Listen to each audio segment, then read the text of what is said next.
Paris in the 1920s was a city of light, romance, and endless possibilities. But beneath its beauty, a quiet symbol of France. The Eiffel Tower was beginning to rust. One man saw in it not a monument, but a golden opportunity.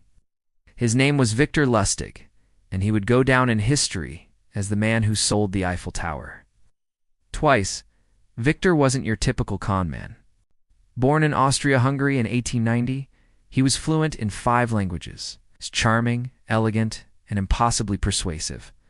He didn't just fool people, he made them believe they were lucky to be fooled. He already scammed wealthy Americans with a money printing machine, a box that supposedly printed real bills. Slowly, of course, to seem convincing. It was fake, but the buyers never complained, until much later when Victor was long gone. But Lustig wasn't after small-time scams anymore. He was ready for his masterpiece.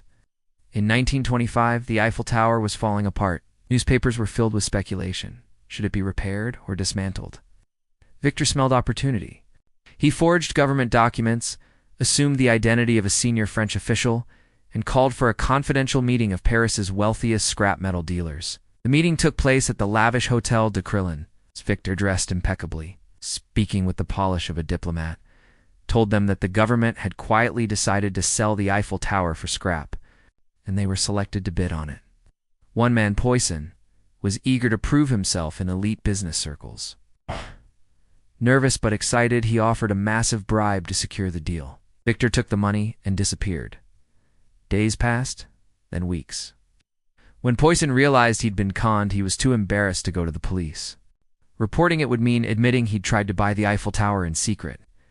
Victor Lustig had just sold France's greatest landmark, with no consequences. But Victor wasn't finished. He returned to Paris just weeks later and tried the same scam again. This time, the dealers grew suspicious and alerted the police. Lustig narrowly escaped and fled to the United States. In America, his legend grew.